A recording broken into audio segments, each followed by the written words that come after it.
चलिए आइए देखते हैं नेक्स्ट टॉपिक इसी चैप्टर में, एल्कोहल्स। ठीक है, हमने एल्कीन और एल्काइंस पढ़ ली, तो अब एल्कोहल्स की बारी है। एल्कोहल क्या होते हैं? Organic compound containing the carbon, hydrogen and oxygen atom. मतलब कहने का बेटा ये कि ऐसे कंपाउंड जिनमें जो कार्बन, हाइड्रोजन और ऑक्सीजन से मिलकर बने होते हैं, पहली चीज़। दूसरी चीज़ क्या है? They contain the functional group OH। ऐसे कंपाउंड होंगे जिनमें फंक्शनल ग्रुप क्या होगा? OH होगा। ठीक है, इसके बाद थर्ड पॉइंट मैंने लिखा है the compounds contain the compound obtain by the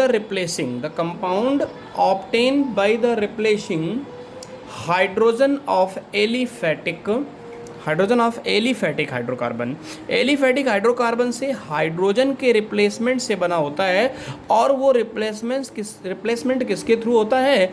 by OH group, है ना, OH ग्रुप के थ्रू। जैसे एक एग्जांपल मैंने दिया है, ये लिखा है CH4 प्लस ऐसे किसी कंपाउंड से रिएक्शन कराई जिसमें OH था, तो OH यहाँ से हाइड्रोजन को हटा देता है। ठीक है, तो इस तरह से यहाँ से हाइड्रोजन निकल जाएगा और OH जुड़ जाएगा, तो ये एक अल्कोहल हो जाएगा। ठीक है ना, तो जनरल फार्मूला इनका क्या होता है? CnH2n+1 और OH साथ में फंक्शनल ग्रुप होगा, वेयर N जो होगा 1 2 3 4 5 कुछ भी हो सकता है। ठीक है, अब हम बात करते हैं इथेनॉल। हमें मेनली अल्कोहल्स में कई सारे अल्कोहल्स, तो एक ग्रुप है ना कंपाउंड्स का, तो methanol, ethanol, propanol, butanol, pentanol, बहुत सारे अल्कोहल्स होते हैं। तो हम लोग सबसे पहले इथेनॉल को पढ़ते हैं, यही आपके सिलेबस में है। तो preparation method for the ethanol, या मेथड्स प्रिपरेशन ऑफ इथेनॉल्स के लिए हम क्या यूज करते हैं? सबसे पहले है हाइड्रेशन ऑफ इथीन। क्या है बेटा? Hydration of ethene. तो आप एक काम करिए, किसी भी डबल बॉन्ड वाले हाइड्रोकार्बन का, अनसैचुरेटेड हाइड्रोकार्बन का जिसमें मल्टीपल बॉन्ड, डबल बॉन्ड हो, मतलब किसी भी एल्कीन का क्या करा दीजिए? वाटर से रिएक्शन कराइए डाइल्यूट H2SO4 की प्रेजेंस में। ना याद रहे, कंसनट्रेट नहीं, डाइल्यूट H2SO4 की प्रेजेंस में। ठीक है, कंसनट्रेट होगा तो डिहाइड्रेशन होता है। ठीक है, तो कराएंगे तो क्या बन जाएगा? ये OH यहाँ से ब्रेक होगा, H यहाँ चला जाएगा बेटा इसका इस पोजीशन पर, और OH कहाँ आ जाएगा? इस पोजीशन पर आ जाएगा। इस तरह से आपको एक, इसके लिए एक जनरल एग्जांपल मैंने इथीन का भी दिया, CH2 double bond CH2 plus H2O gives out dilute H2SO4 की प्रेजेंस में, तो बन गया CH3CH2OH। ठीक है, ये रहा इथेनॉल। अब हम बात करते हैं by hydrolysis of, second method है by hydrolysis of the alkyl halides है। ठीक है ना, तो ये एल्किल हैलाइड्स है CH3CH2Cl, इसकी रिएक्शन KOH से कराई, याद रहे इक्वस, पिछली टॉपिक्स में मैंने पढ़ा था एल्कोहलिक KOH। ठीक है ना, डिहाइड्रोहेलोजिनेशन में, यहाँ पर नहीं है, कैसा है? इक्वस है। इक्वस से कराएंगे तो क्या होगा? ये KCl के साथ निकल जाएगा, KCl बाहर होगा, और क्या बनेगा? CH3CH2OH, जो क्या है? इथेनॉल है। इसके बाद हम बात की, हमने यहाँ पर लिखा हुआ है physical properties of the ethanol. तो इथेनॉल की अगर हम फिजिकल प्रॉपर्टी की बात करते हैं बेटा, तो थोड़ा ध्यान से देखिए। क्लियर, सबसे पहली बात तो ये एक क्लियर कलरलेस, ठीक है, बिल्कुल ट्रांसपेरेंट और कलरलेस लिक्विड है with the characteristics order. Characteristic order के साथ आपको एक बात बता दें कि इथेनॉल मालूम है क्या होता है? इथेनॉल वही है जिसका यूज़ हम लोग आजकल एज आ ड्रिंकिंग करते हैं। ठीक है, ड्रिंकिंग के रूप में जो लोग दारू पी रहे हैं, कुल मिलाकर सीधी बात करें तो जो ये दारू है वही है इथेनॉल, है ना, मेन कंपोनेंट इथेनॉल का। इथेनॉल जो है वो अल्कोहल का है, दारू का है। बाकी तो उसमें 53% मैक्सिमम होती है, 54%, इसके अलावा वाटर होता है। ठीक है, कलर मिला दिए जाते हैं, अदरवाइज़ वो क्लियर कलरलेस लिक्विड है, और एक कैरेक्टरिस्टिक ऑर्डर होती है। हाईली इन्फ्लेमेबल होता है, प्योर इथेनॉल हाईली इन्फ्लेमेबल होता है, बहुत तेज़ी से आग पकड़ता है। ठीक है, soluble in the water, water में सॉल्युबल है। क्यों सॉल्युबल है? Due to hydrogen bond. अभी आप मुझसे ये पूछ सकते हैं कि हाइड्रोजन बॉन्ड क्या होता है। थोड़ा सा हायर क्लास में, जो आप इंटरमीडिएट में पहुंचेंगे तो हम लोग बात करेंगे कि हाइड्रोजन बॉन्ड क्या होते हैं। चल में एक तरह के बॉन्ड होते हैं जो वाटर मालिक्यूल्स और अल्कोहल मालिक्यूल्स के बीच बन जाते हैं। यहाँ पर उन्हीं को हम हाइड्रोजन बॉन्ड कहते हैं, जिसकी वजह से अल्कोहल की सॉल्युबिलिटी जो है, इथेनॉल की खासकर फर्स्ट 3 मेंबर्स जो होते हैं उनकी सॉल्युबिलिटी होती है वाटर में। अदरवाइज हायर अल्कोहल्स जो होते हैं वाटर में सॉल्युबल नहीं होते हैं। मेल्टिंग पॉइंट की बात करें तो -114 डिग्री सेंटीग्रेड है, और बॉइलिंग पॉइंट कितना? 78.4, एक्चुअल में 78.34, 35, 37 डिग्री सेंटीग्रेड होता है, तो मैंने डायरेक्ट लिख दिया राउंड ऑफ में 78.4 डिग्री सेंटीग्रेड के आसपास इसका क्या होता है, बॉइलिंग पॉइंट होता है। हम बात करते हैं यहाँ पर कुछ इनके केमिकल प्रॉपर्टीज़ की। तो केमिकल प्रॉपर्टी में सबसे पहली प्रॉपर्टी है बेटा कंबसन। क्या है, कंबशन। जैसा कि आप पहले ही जानते हैं, कंबशन मतलब होता है जलना, किसी चीज़ का दहन होना। जलने में हम लोग क्या करते थे, कंपाउंड की रिएक्शन सीधे आप किसके साथ करा दीजिए, जैसे लिखा होता है CH3 CH2OH लिखा है, इसकी रिएक्शन आपको ऑक्सीजन के साथ करानी और दो चीज़ें बनानी होती थी, याद करो। CO2 बनता था कंप्लीट कंबसन में, और क्या बनता था, वाटर बनता है। तो जो CO2 कितना बनता है, जितने कार्बन होते हैं, कार्बन कितने, 2 2 4, 4 का मतलब 4 CO2 बनेगा। हाइड्रोजन कितने हैं, 6 और 4 10, 10 और 2 कितने हो गए बेटा, 12 हो गए। 12 का मतलब 6H2O बनेगा, ठीक है। तो 6 ऑक्सीजन ये हो गए और 8 ऑक्सीजन ये हो गए, 14 यानी कि 7 हो गए, ठीक है। इस तरह से हम रिएक्शन को क्या कर लेते हैं, बैलेंस कर लेते हैं। ज़रा देख लीजिए, बैलेंस है रिएक्शन, बिल्कुल बैलेंस है।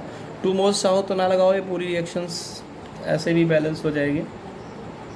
इसे हटा दो, यहाँ पर 3 कर दो, 3 कर दो, तो ये 2 CO2 बन जाएगा बेटा, और इस जगह पर क्या हो जाएगा, इस जगह पर 3H2O हो जाएगा, ठीक है। इस तरह से भी कर सकते हो रिएक्शन को। इसके बाद हम लोग क्या करते हैं, यहाँ पर नेक्स्ट केमिकल प्रॉपर्टी है reaction with the sodium metal. Reaction with the sodium metal. तो सोडियम मेटल के साथ कैसे रिएक्शन होती है, याद रखना कि अल्कोहल जो होता है वो लाइट एसिडिक नेचर का होता है, और जितने भी एसिड होते हैं वो हाईली इलेक्ट्रोपॉजिटिव मेटल्स के साथ, सोडियम हाईली इलेक्ट्रोपॉजिटिव मेटल है, उसके साथ रिएक्ट करके हमेशा क्या देते हैं, हाइड्रोजन गैस इवॉल्व करते हैं। तो CH3 CH2ONA लिया, ये बन गया, प्लस हाइड्रोजन गैस ये बाहर निकलेगी, ये इसके साथ रिएक्शन होती है। इसके बाद थर्ड रिएक्शन है बेटा ईस्टरीफिकेशन।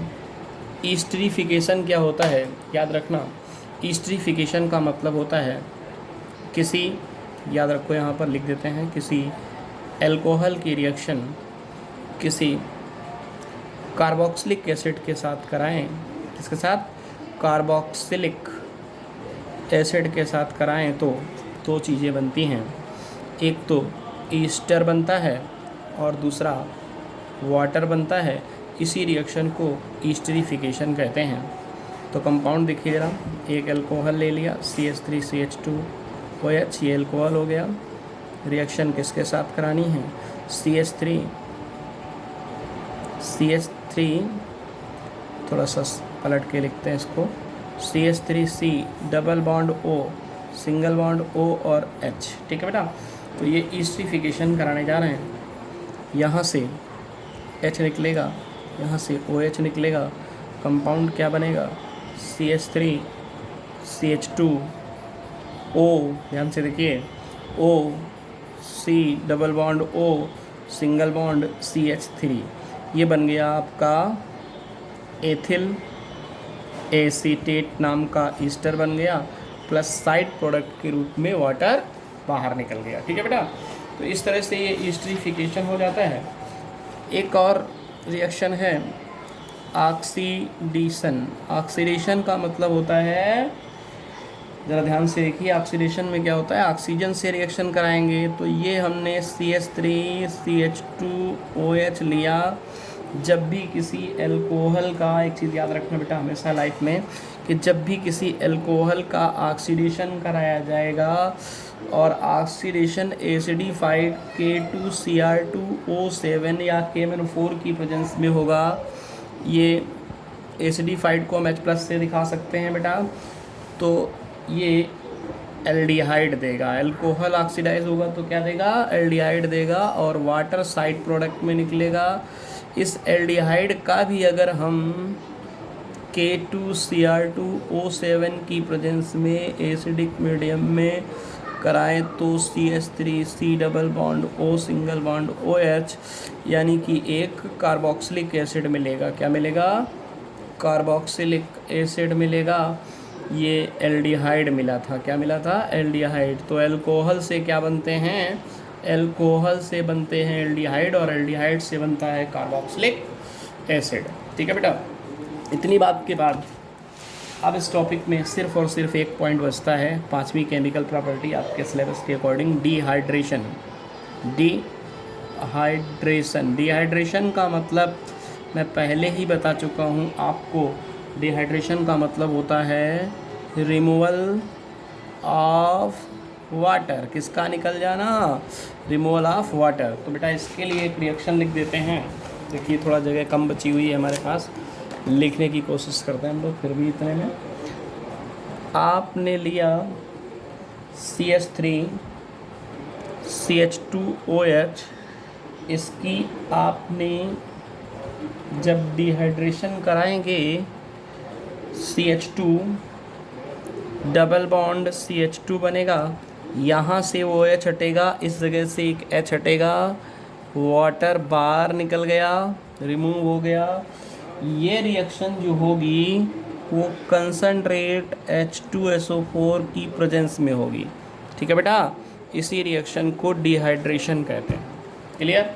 यहाँ से हमारी केमिकल प्रॉपर्टी भी फिनिश हो जाएंगी अल्कोहल की। अब बात एक पॉइंट और यहाँ पर सुन लीजिए केवल। एब्सोल्यूट अल्कोहल क्या होते हैं? 100% pure alcohol is called absolute alcohol. It is also known as water free alcohol. It can be obtain in the laboratory. इसे हम लेबोरेटरी में ऑब्टेन करते हैं। कैसे? By refluxing the mixture with a quick lime from 8 hours. 8 घंटे तक quick lime के साथ रिफ्लेक्सिंग कराते हैं, तो सारा का जितना भी वाटर होता है वो एब्जॉर्ब कर लिया जाता है अल्कोहल से, और आपके पास प्योर 100% प्योर अल्कोहल बचता है, जिसे हम लोग एब्सोल्यूट अल्कोहल बोलते हैं। एक और पॉइंट बचता है रेक्टिफाइड स्पिरिट। रेक्टिफाइड स्पिरिट क्या है?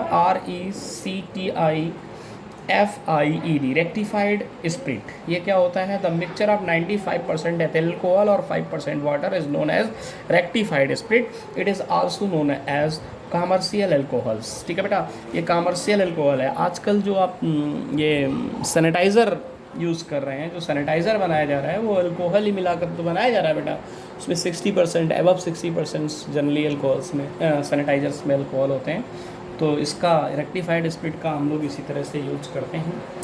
एक और होते हैं, चलिए नेक्स्ट वीडियो में बात करते हैं उनकी। ठीक है।